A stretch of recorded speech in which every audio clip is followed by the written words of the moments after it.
মানে একটা পেশেন্টের কোনো ক্লিনিক্যাল সিচুয়েশন বলে দেওয়া হবে, একটা পেশেন্টের এই রিপোর্ট এসছে, পেশেন্টটার কমপ্লেন হচ্ছে এই, এবার তোকে ডায়াগনোসিস করতে হবে পেশেন্টের কি কি হয়েছে, এটা একটা কার্ডে লেখা থাকবে, ঠিক আছে।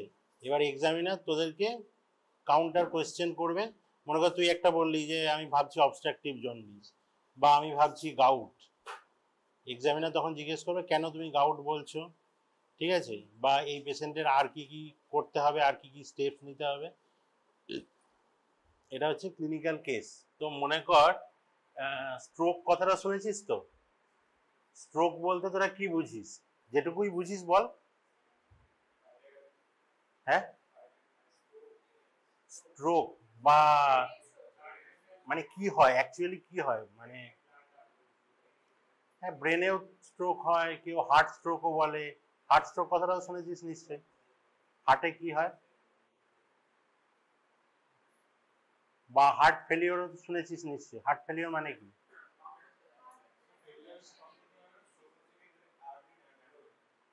হ্যাঁ আর্টারি ন্যারো হয়ে যায় মানে কি, মানে ব্লাড যায় না।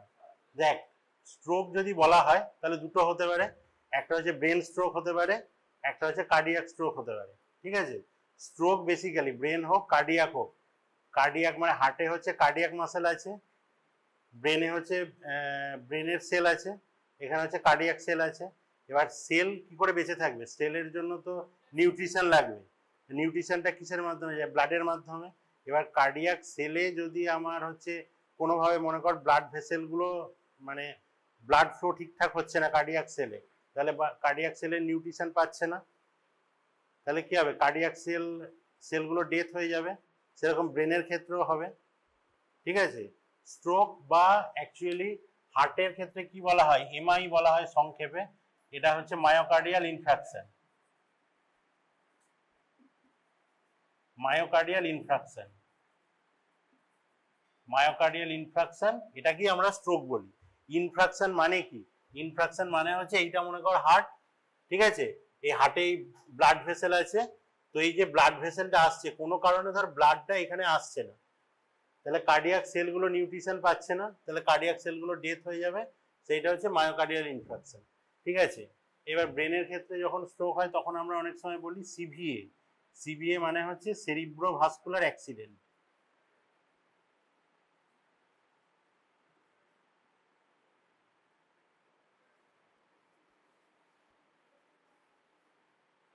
সেরিব্রোভাস্কুলার অ্যাক্সিডেন্ট, এটা হচ্ছে ব্রেন স্ট্রোককে বলা হয়। এখানেও হচ্ছে সেম, মানে জিনিসটা একই, না ব্রেনের সেলে কোনোভাবে হচ্ছে ব্লাড পৌঁছাচ্ছে না, ঠিক আছে, তার জন্য সেলগুলো ডেড হয়ে যাচ্ছে, বা কিছু সেল ডেড হয়ে গেল, তাহলে তো ব্রেন ফাংশন করতে পারবে না। তো এইবার এই যে স্ট্রোকের কতগুলো জেনারেল রিস্ক ফ্যাক্টর আছে, নিশ্চয়ই তোমরা শুনেছিস, হাইপার টেনশন, ডায়াবেটিস, অনেক আছে, তার মধ্যে মেন কিছু হচ্ছে এইগুলো, হাইপার টেনশন,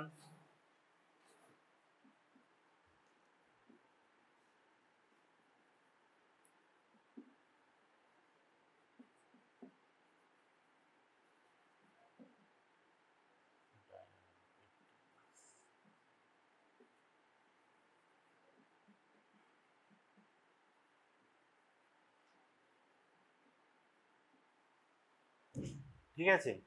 তো এবার মনে কর তোদেরকে কোনো একটা ক্লিনিক্যাল কেস দেয়া হলো, যে কোনো বলেই দেয়া হলো, মনে কর যে কোনো একটা পেশেন্টের এরকম হার্টের, এবার মায়োকার্ডিয়াল ইনফ্রাকশনের ক্ষেত্রে কি হবে, এটা আমরা কিভাবে ডায়াগনোসিস করতে পারি, দেখবি তোদের ক্লিনিক্যাল কার্ডে লেখা থাকবে যে পেশেন্টের চেস্ট পেন হচ্ছিল, প্রথমে হচ্ছে কিছু একটা হিস্ট্রি দেওয়া থাকবে, পেশেন্ট কি বলছে, পেশেন্ট চেস্ট পেন বলবে, বুকে ব্যথা হচ্ছিল, বুকে ব্যথার পর হয়তো বললো সে ফেন্ট হয়ে গেছিল, ঠিক আছে, বুঝতে পারছিস তো, বুকে ব্যথা হচ্ছিল, ফেন্ট হয়ে গেছিল, বা তার ভমিটিং হয়েছিল।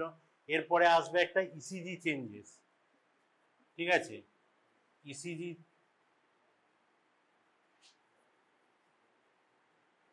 ইসিজি তোদের পড়া হয়েছে ফিজিওলজিতে, পড়া হয়নি তো, যাই হোক, এটা ইসিজি চেঞ্জ, একটা ইসিজির একটা গল্প থাকবে, চেস্ট পেন থাকবে, ইসিজি থাকবে, কিছু এনজাইমের কথা বলা থাকবে, বিভিন্ন রকম এনজাইম হয়, হ্যাঁ, সিকেএমবি বা হচ্ছে ট্রপোনিন, এরকম কিছু এনজাইম থাকবে, এনজাইমগুলো রেস্ট থাকবে, এগুলো বলা থাকবে, ঠিক আছে, এটা হচ্ছে তোর মায়োকার্ডিয়াল ইনফ্রাকশনের ক্ষেত্রে, মানে কার্ডিয়াক স্ট্রোকের ক্ষেত্রে। হ্যাঁ, পেশেন্টের হবে চেস্ট পেন মানে চেস্ট পেন থাকবেই, আরও বিভিন্ন সিমটম থাকতে পারে, চেস্ট পেন থাকবেই। তো এরকম যদি কন্ডিশন থাকে, তো সেক্ষেত্রে মানে তুই ওটা দেখে বুঝবি যে এটা কার্ডিয়াক স্ট্রোক হতে পারে। এরপরে ধর তোকে বলা হলো যে কার্ডিয়াক স্ট্রোকের কি কি কজ হতে পারে, কোন কোন কারণ থাকলে পেশেন্টের মানে পেশেন্ট হবে প্রিডিসপোজ টু কার্ডিয়াক স্ট্রোক। তাহলে তুই একটা বললি যে হাইপার টেনশন হলে, ডায়াবেটিস হলে, ডিসলিপিডেমিয়া, এগুলো হচ্ছে এক একটা কজ। মানে এগুলো যদি কারো থাকে, কেউ যদি হাইপার টেনসিভ হয় তার স্ট্রোক হওয়ার টেন্ডেন্সি অনেক বেশি। কেউ যদি লং স্ট্যান্ডিং ডায়াবেটিস থাকে তার স্ট্রোক হওয়ার সম্ভাবনা, প্রবাবিলিটি অনেক বেশি। কারোর যদি ডিসলিপিডেমিয়া মানে ধর কোলেস্টেরল ট্রাইগ্লিসারাইড অনেক রেজড আছে, মানে কিছু দিনের জন্য রেজড হবে না, অনেক দিনের জন্য রেজড আছে, তার হতে পারে। এদের প্রবাবিলিটি নর্মাল ইন্ডিভিজুয়ালের থেকে, কেউ মনে কর নর্মোটেনসিভ, নন ডায়াবেটিক, হ্যাঁ, ডিসলিপিডেমিয়া নেই, তাদের থেকে অনেক বেশি। ঠিক আছে, তো হাইপার টেনশনের নর্মাল লেভেল কত বল?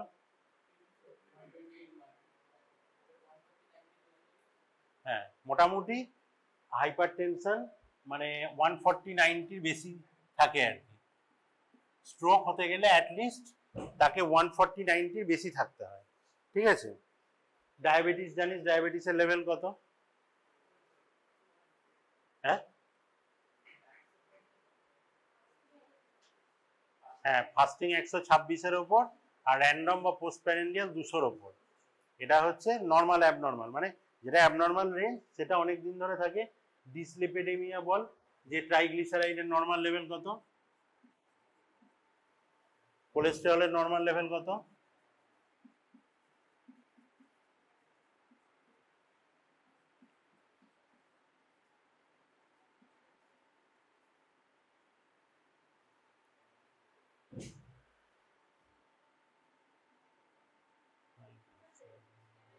বল কোনটা?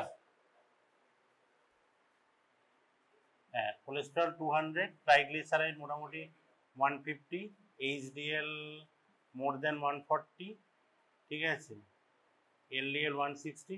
মোটামুটি ট্রাইগ্লিসারাইড আর কোলেস্টেরলের জন্যই ম্যাক্সিমাম ক্ষেত্রে দেখা যায় যে হচ্ছে আমাদের স্ট্রোক হয়। ঠিক আছে, এটা হচ্ছে ট্রাইগ্লিসারাইডের লেভেল, নর্মাল লেভেল, এটা হচ্ছে কোলেস্টেরল। বল বল। হ্যাঁ হ্যাঁ, হাই ডেন্সিটি লিপোপ্রোটিন মোর দেন 40। ঠিক আছে, তো ট্রাইগ্লিসারাইড বেশি হওয়ার কজ কি কি? ট্রাইগ্লিসারাইড, হাইপার ট্রাইগ্লিসারাইডেমিয়া হওয়ার মেন কজ কি কি বল? এত ভাবছিস কেন? ফ্যাটি লিভার কেন? ফ্যাটি ফুড খেলে হতে পারে বল, ওবেসিটি, এগুলো তো নর্মাল কজ। মানে ফ্যাটি ফুড খেলে এটাও বাড়বে, ফ্যাটি ফুড খেলে এটাও বাড়বে, এটা তো ভাবার কিছু নেই। তারপরে তোর হচ্ছে ডায়াবেটিস থাকলে বাড়বে। ঠিক আছে, ডায়াবেটিস,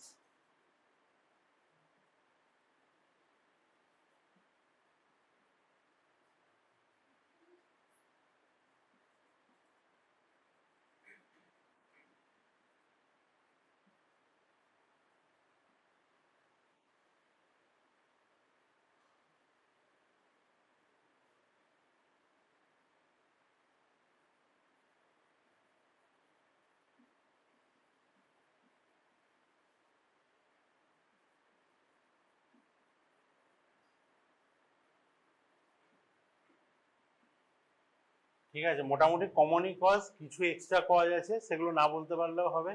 মোটামুটি দুটোরই, যেমন আগে বললাম ফ্যাটি ফুড, ওবেসিটি, এছাড়া তুই ইয়ে করতে পারিস, কিছু ক্ষেত্রে পিসিওডি হতে পারে।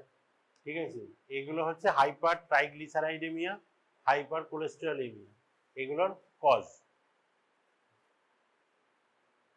হয়েছে?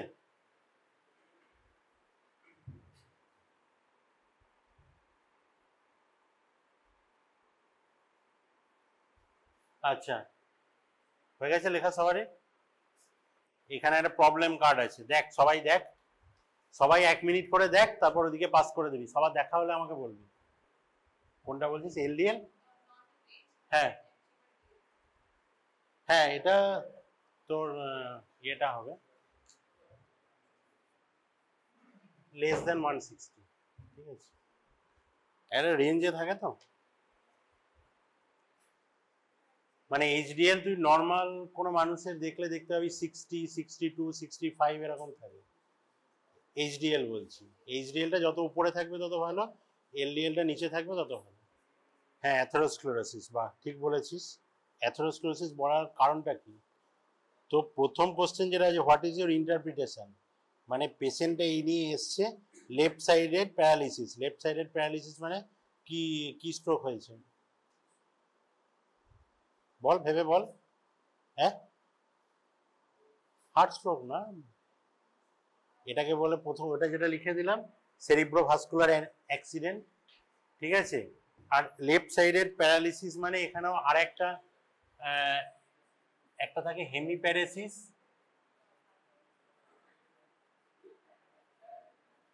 হেমিপ্যারেসিস, বা মনে কর আমার লেফট সাইডের, আমি ডান হাত তুলতে পারছি, ডান পা দিয়ে হাঁটতে পারছি, ঠিক আছে, কিন্তু লেফট সাইডের হাত তুলতে পারছি না। লেফট সাইডের মানে কি, আমার ওয়ান সাইড প্যারালিসিস, সেই জন্য এটাকে বলা হয় হেমিপ্যারেসিস, ঠিক আছে? এই হেমিপ্যারেসিস, হেমিপ্লেজিয়া, ঠিক আছে, ওয়ান সাইডেড প্যারালিসিস, এখানে যেমন লেখা আছে লেফট সাইডেড প্যারালিসিস, মানে এগুলো হচ্ছে অলওয়েজ ব্রেন স্ট্রোক, মানে হচ্ছে সিভিএ, ঠিক আছে? তো এর প্রবাবল কজটা কি বল, মানে কি করে হয়েছে? হ্যাঁ না, অ্যাথেরোস্ক্লেরোসিস বললো, অ্যাথেরোস্ক্লেরোসিসের জন্য কিভাবে স্ট্রোকটা হয়েছে যদি এক্সামিনার বোঝাতে বলে, বল।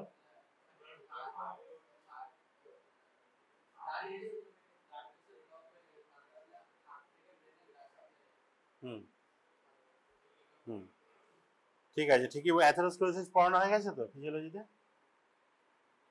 পড়ানো হয়নি, ঠিক আছে, ঠিক আছে, উত্তর ঠিক আছে। এবার তোদেরকে জিজ্ঞেস করবে, যদি দেয়া না থাকে তাহলে র্যান্ডামই বুঝতে হবে, ঠিক আছে? এবার এই কেসটাই যেরকম হয়েছে, যেরকম আছে, এখানে কোনো বিপি মেনশন নেই, মানে তোকে হাইপার টেনশন নিয়ে মাথা ঘামানোর দরকার নেই। যেগুলো আমার প্রোভাইডেড ডাটা থাকবে আমাকে তার মধ্যে অ্যান্সার করতে হবে।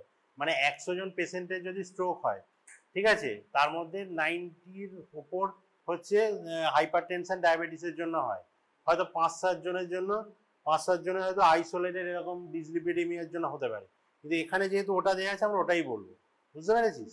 মানে তুই 100 পেশেন্ট দেখলে সবারই দেখবে হাইপার টেনশন, ডায়াবেটিস, বা আরো অন্যান্য কজ আছে, স্মোকিং, অ্যালকোহল, ঠিক আছে, এগুলোর জন্য হতে পারে।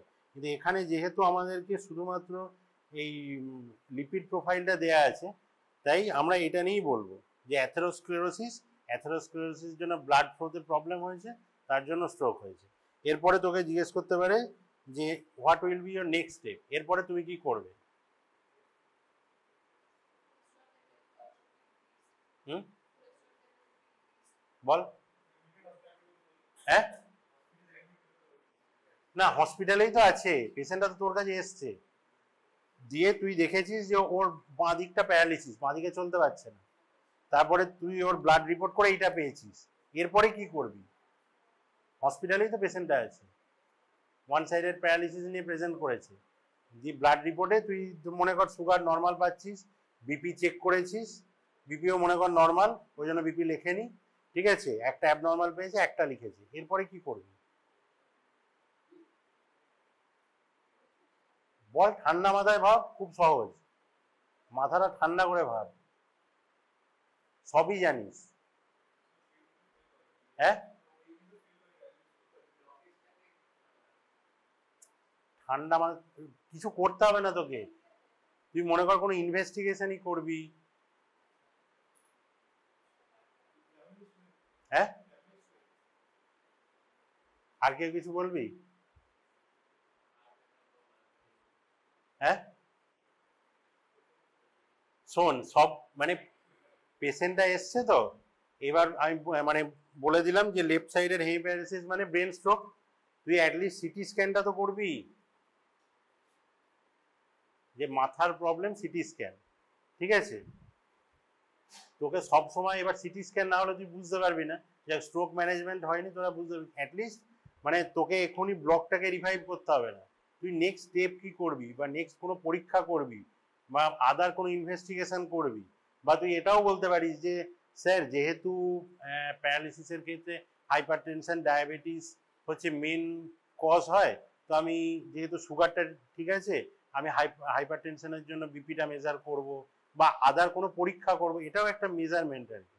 এটাও একটা জিনিস যে তোর কাছে পেশেন্ট এসেছে এরপরে তুই নেক্সট কি করবি বা নেক্সট কোথায়, মনে কর তুই ইমার্জেন্সিতে বসে আছিস, ঠিক আছে, এবার হসপিটালের ইমার্জেন্সিতে তো বিশেষ কিছু ট্রিটমেন্ট হয় না, ট্রাফিক পুলিশ যে এই পেশেন্টটা কোথায় যাবে, মেডিসিন ওয়ার্ডে যাবে, সার্জারি ওয়ার্ডে যাবে, ঠিক আছে, তো তুই তাকে সেই ওয়ার্ডে পাঠিয়ে দিবি, পেশেন্ট বাড়ি জানে না যে একে কোন ওয়ার্ডে নিয়ে যাব, তখন তুই কি বললি একটা মাথার সিটি স্ক্যান করে নাও, যে ওয়ার্ডেই তুমি যাবে সিটি স্ক্যান লাগবে, একটা সিটি স্ক্যান করে তুমি অমুক ওয়ার্ডে পাঠিয়ে দাও, বুঝলে কজের জন্য কিভাবে এটা হয়েছে।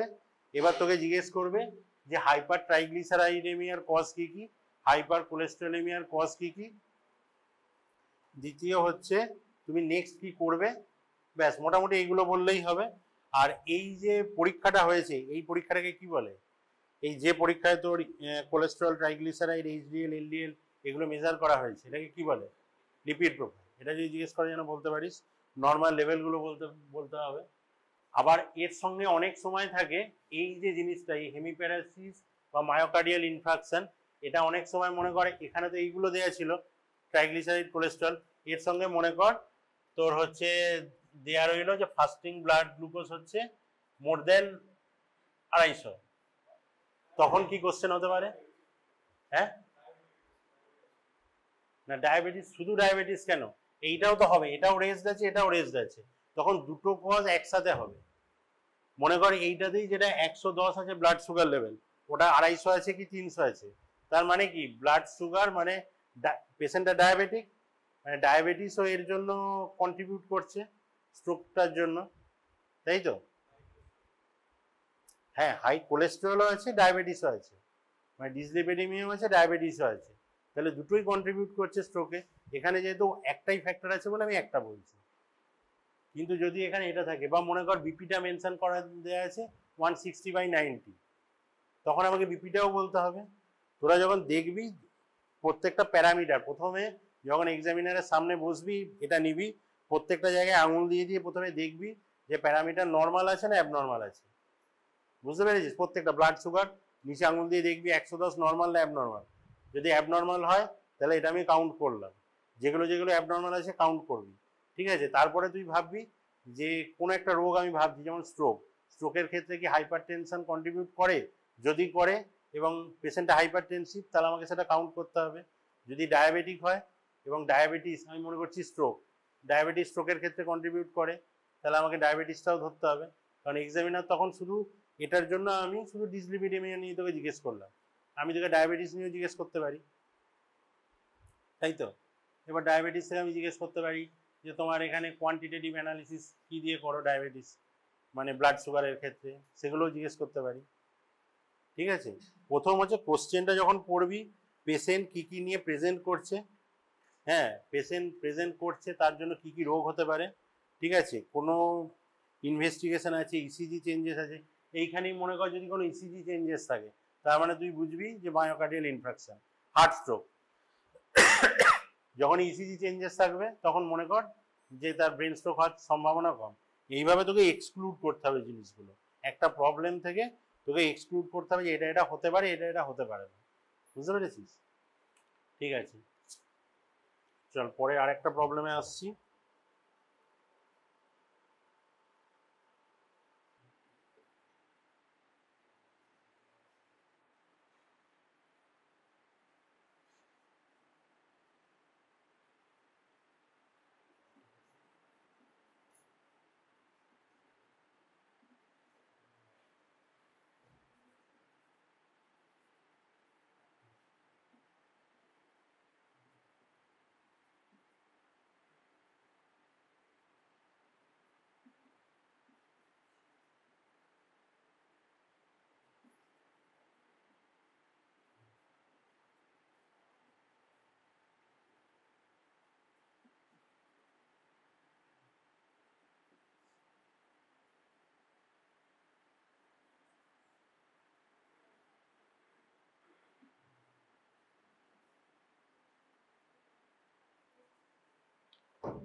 বল দেখি, চেষ্টা কর চেষ্টা কর।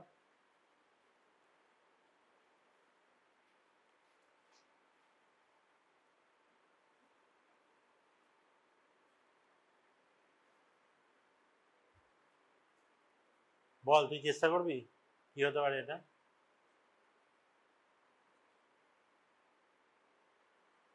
কি মনে হচ্ছে?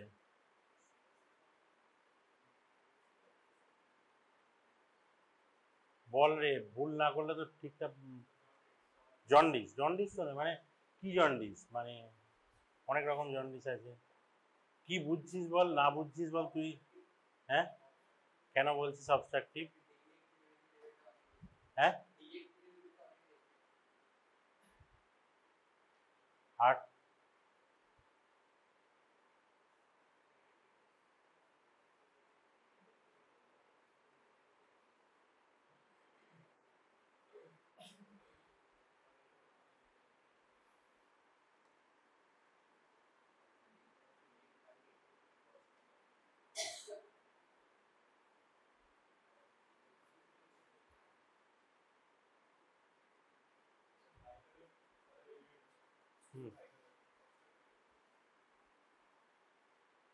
স্টুলের কথা লেখা আছে? স্টুল তো লেখা নেই। হ্যাঁ, high colour urine, stool colour তো লেখা নেই।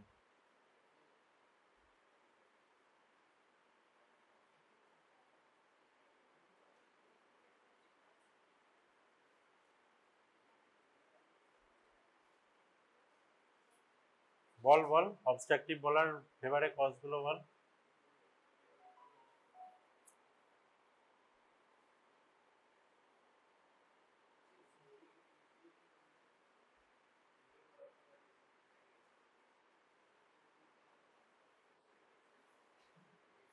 বলবি, বলবি কিছু?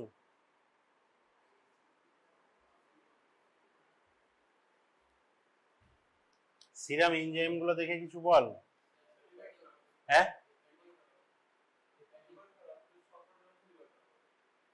হ্যাঁ, সবকটা জন্ডিসই লিভার খারাপ হবে, সেটা ঠিক কথা, কিন্তু দেখ মেন কথা। হ্যাঁ, হ্যাঁ, এটা হেপাটিক জন্ডিসই, কারণ হচ্ছে দেখ তোকে মেন জন্ডিস হচ্ছে দুটো, একটা হচ্ছে হেপাটিক, একটা হচ্ছে অবস্ট্রাকটিভ, মানে তোদের লেভেলে দুটো, হেপাটিক একটা অবস্ট্রাকটিভ। ঠিক আছে, এখানে দেখ অবস্ট্রাকশনের ফিচার কোথাও বলা আছে কি? তুই আগে যখন এটা তো বুঝতে পারছিস যে হেপাটোমেগালি, লিভার বেড়ে আছে মানে লিভারের প্রবলেম, ঠিক আছে, এবং বিলিরুবিন বেশি আছে মানে জন্ডিস। ঠিক আছে, তাহলে তোকে মানে এক্সক্লুড করতে হবে, কোনো একটাকে এক্সক্লুড করতে হবে, হয় অবস্ট্রাকটিভ হবে নাহলে হেপাটিক হবে। এবার হেপাটিক জন্ডিসের মধ্যে মেন কজ হচ্ছে এইটা হচ্ছে ভাইরাল হেপাটাইটিস, যেটা খুব কমন, ভাইরাল হেপাটাইটিস। ঠিক আছে, হেপাটাইটিসের ক্ষেত্রে যেমন দেখবি যে এই যে এনজাইমগুলো, এগুলো প্রচুর বাড়ে। ঠিক আছে, কিন্তু তুই যদি অবস্ট্রাকটিভ জন্ডিস দেখিস, সেখানে কিন্তু মেন বাড়বে হচ্ছে অ্যালকালাইন ফসফেটেজ। ঠিক আছে, মানে আর নর্মালি তুই যদি তোরও করিস, ঠিক আছে, এসজিওটি এসজিপিটির নর্মাল লেভেল হচ্ছে ওই 40-45 এরকম, তোরও দেখবি 100 আছে। তার মানে কি নর্মাল লেভেলের থেকে তোর হচ্ছে 2.5 টাইমস, কিন্তু তুই নর্মাল মানুষ। ঠিক আছে, তো এসডিওটি এসজিপিটি অনেক মানুষেরই 2x 3x থাকে, অথচ তাদের কোনো সমস্যা নেই। ঠিক আছে, কিন্তু এই লেভেলে এসডিওটি এসজিপিটি যখন বাড়বে, ঠিক আছে, যার নর্মাল লেভেল হচ্ছে 40-50, কিন্তু সেটা 800-900-1000, তার মানে হচ্ছে লিভারে প্রবলেম। ঠিক আছে, এবার এখানে মনে কর, এবার অনেক সময় কি হয়, এক্সামিনার একটু তোদেরকে টেস্ট করার জন্য, হ্যাঁ, এগুলোকে একটু মনে কর ডাইরেক্ট বিলিরুবিনটা একটু বেশি দিয়ে দিল, ইনডাইরেক্টটা একটু কম দিয়ে দিল। ঠিক আছে, মানে হেপাটিক জন্ডিসে ইনডাইরেক্টটা জেনারেলি বেশি হয়, ডাইরেক্টটা কম হয়, কিন্তু শুধুমাত্র ওইটা দেখেই তুই হচ্ছে ফাইনাল ডিসিশন নিবি না যে এটা অবস্ট্রাকটিভ না হচ্ছে হেপাটিক জন্ডিস। ঠিক আছে, কারণ তুই অবস্ট্রাকটিভের সাথে ডিফারেন্সিয়েট করবি। এখানে কিন্তু মানে অবস্ট্রাকশনের কোনো ফিচার কিন্তু বলা নেই যে ক্লে কালার স্টুল হচ্ছে, বা হচ্ছে ফ্যাটি ডায়েট খেয়েছিল, ফ্ল্যাটুলেন্স হচ্ছে, এরকম কিছু কিন্তু বলা নেই। ঠিক আছে, বরং এখানে বলা আছে হাই কালার ইউরিন, লিভার খারাপ আছে সেটার জন্য বলা আছে হেপাটোমেগালি।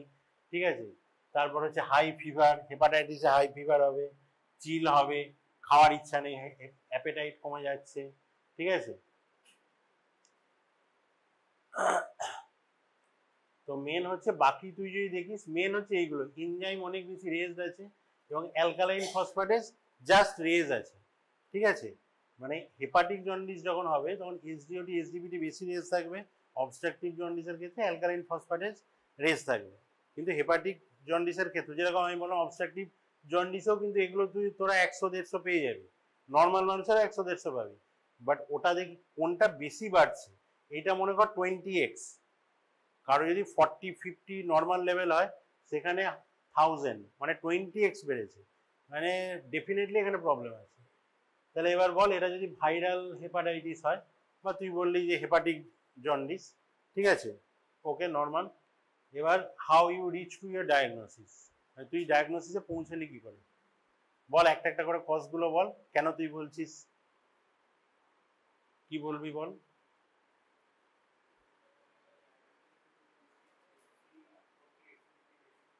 হুম,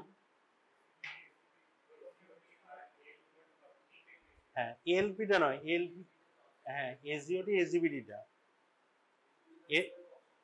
এরপরে আরেকটা কেস দিচ্ছি, ওটার পরে বলছি। তোর হচ্ছে হেপাটিক প্রত্যেকটাতেই সব এনজাইমগুলোই রেজ থাকে, কিন্তু অবস্ট্রাকটিভ জন্ডিসে এইটা মোর বেশি, ঠিক আছে। এএলপি মানে এখানে যেরকম এসজিবিটি 20x রেজড আছে, এখানে হয়তো 1x 2x রেজড আছে, তাহলে সব থেকে বেশি কোনটা, এসডিওটি এসজিবিটি রেজড আছে, তাই আমরা বলছি হেপাটিক জন্ডিস। এবার আমরা যদি দেখি এএলপি এরকম 10x 20x রেজড আছে, তখন ইন ফেভার অফ অবস্ট্রাকটিভ। এবার মাল্টিপল ফ্যাক্টর আমি দেখব, এনজাইমটা দেখব, ঠিক আছে, লিভারে প্রবলেম কিনা দেখব, অবস্ট্রাকশনের ফিচার আছে কিনা দেখব। অনলি একটা ফ্যাক্টরের উপর আমি ডিসাইড করব না যে এটা হেপাটিক না অবস্ট্রাকটিভ, ঠিক আছে, এটাই বলছি।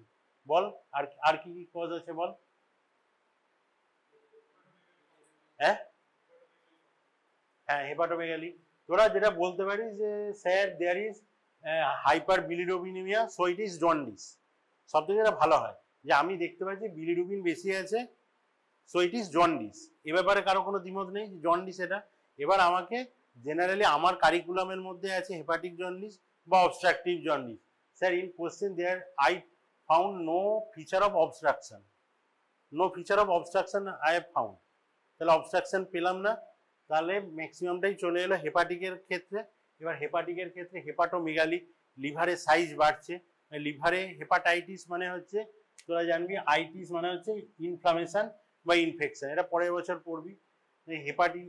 মানে লিভারে ইনফ্লামেশন হচ্ছে, লিভারে কিছু প্রবলেম হয়েছে, তার জন্য হচ্ছে হেপাটাইটিস হয়েছে, তার জন্য লিভারের সাইজ বেড়ে গেছে, তো ডেফিনেটলি লিভারে প্রবলেম আছে। এরপর এসডিপিটি এসডিওটি এগুলো লিভার এনজাইম, এগুলো এতটা বেড়েছে, ঠিক আছে, সেই জন্য I am more favour of hepatic জন্ডিস, ভাইরাল হেপাটাইটিস না বলতে পারলো। তারপরে যদি তোকে জিজ্ঞেস করে what will be your next step in management, এটা কি বলবি।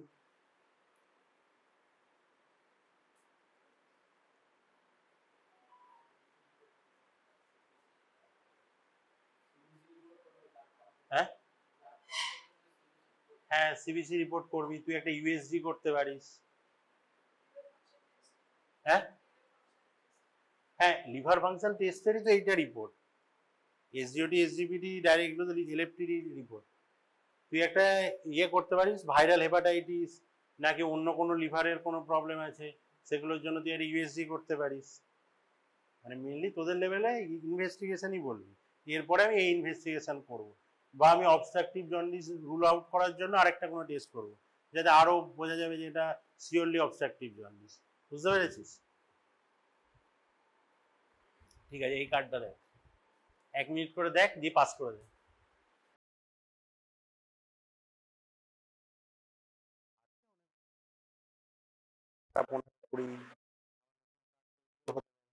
মোটামুটি জেনারেলি তোদেরকে যেগুলো দেখানো হয় তার মধ্যে থেকেই দেওয়ার সম্ভাবনা বেশি। আর তোদের বাকি ছেলেগুলো আসেনি কেন আজকে, 1 2 3 4 হ্যাঁ বাড়ি গেছে 14 জন, বাকিগুলো ওরা তো জানতে পারবে না, ঠিক আছে ওদেরকে একটু পাস করে দিস। হ্যাঁ, কারণ এগুলো মানে এগুলো জাস্ট এমনি ইয়ে করার জন্য, নাম্বার বাড়ানোর জন্য।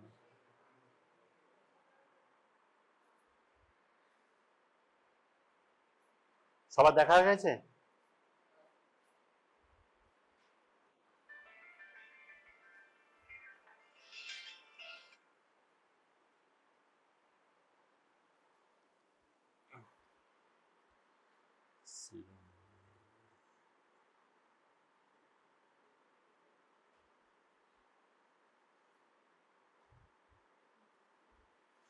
বল এটা কি তাহলে বল। হ্যাঁ, অবস্ট্রাকটিভ। হ্যাঁ হ্যাঁ হ্যাঁ। আর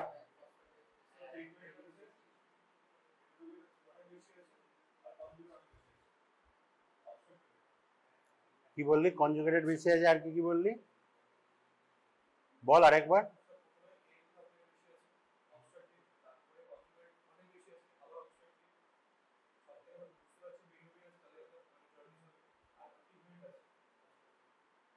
হুম, মেন কথাটা তোদের ওটাই বলতে হবে।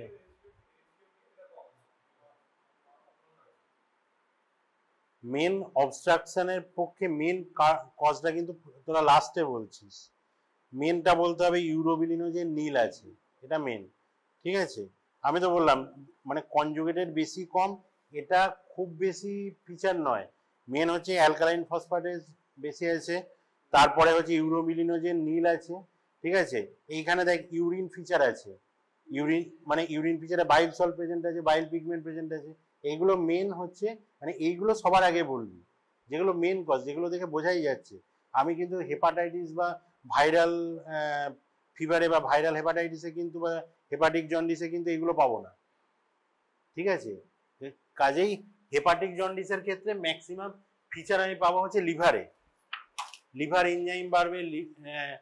হেপাটিক জন্ডিসের ক্ষেত্রে ম্যাক্সিমাম ফিচার হবে আমার লিভার, লিভারের লিভার হেপাটোমেগালি হবে। ঠিক আছে, লিভার এনজাইম বাড়বে, লিভার বাড়া মানে বাড়ার জন্য যে যে প্রবলেম হয় সেগুলো হবে। মনে কর, হ্যাঁ ভাইরালটা বুঝতে হবে না, আমি বলছি হেপাটোমেগালি তো লেখা আছে কোশ্চেনে, তার মানে প্রবলেম ইটসেলফ তোকে বলছে যে লিভারে প্রবলেম। এটা তো বুঝতে পারছিস যে হেপাটোমেগালি আছে, লিভারে প্রবলেম।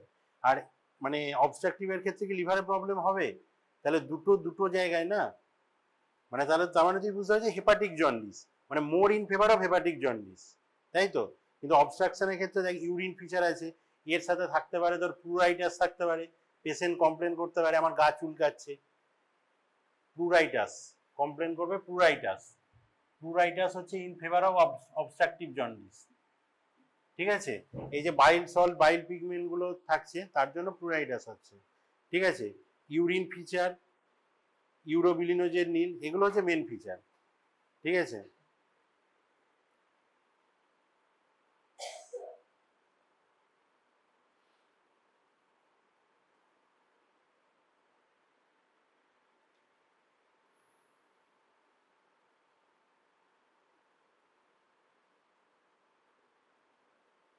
এবার যদি জিজ্ঞেস করে প্লুরাইটাস কেন হয়, কি বলবি?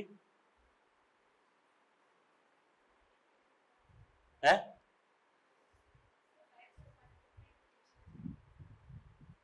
আর বাইল সল্ট বাইল পিগমেন্ট কেন হচ্ছে তোর ইউরিনে প্রেজেন্ট থাকে, কি বলবি?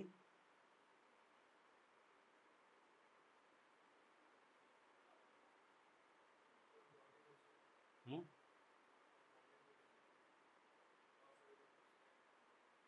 বল।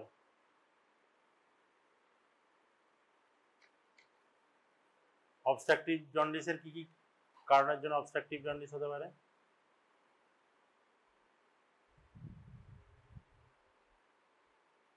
আচ্ছা একটা কথা আমাকে বল, অবস্ট্রাকটিভ জন্ডিস যে নামটা, অবস্ট্রাকটিভ জন্ডিস মানে অবস্ট্রাকশন হচ্ছে, অবস্ট্রাকশনটা কোথায় হচ্ছে? তার ফলে কি হচ্ছে? তারপরে কি হচ্ছে? যেতে পারছে না, তাতে কি অসুবিধা হচ্ছে? বাইলটা যেতে পারছে না, বাইলের মানে রোলটা কি, বাইলের ফাংশনটা কি? তো সেটাই তো আমি ঘুরিয়ে জিজ্ঞেস করলাম। তুই প্রথমে আমাকে বললি যে লিপিড ডাইজেশন হবে না, তারপর আমি ঘুরিয়ে যখন বলছি যে বাইল সল্ট বাইল পিগমেন্ট কেন ইউরিনে প্রেজেন্ট, তাহলে ওগুলো ওগুলো তো ডাইজেশন ইউজই হচ্ছে না, কেন হচ্ছে না?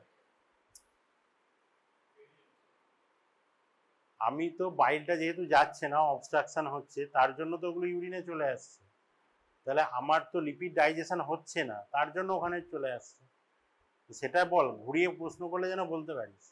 কেন ইউরিনে বাইল সল্ট বাইল পিগমেন্ট প্রেজেন্ট, কেন ইউরোবিলিনোজেন নীল, মানে এটা তো এক্সামিনার জিজ্ঞেস করতেই পারে তোকে। তখন যেন বলতে পারিস। আমি এগুলো বলে মানে এগুলো তোকে প্রথম 2-3টে জিজ্ঞেস করবে, what is your diagnosis, how মানে তুই কি করে ডায়াগনোসিসে রিচ করলি, এরপরে কি করবি, হ্যাঁ তারপরে এগুলো নিয়ে জিজ্ঞেস করতে পারে, কেন বাইল সল্ট প্রেজেন্ট, কেন বাইল পিগমেন্ট প্রেজেন্ট, কেন ইউরোবিলিনোজেন নীল,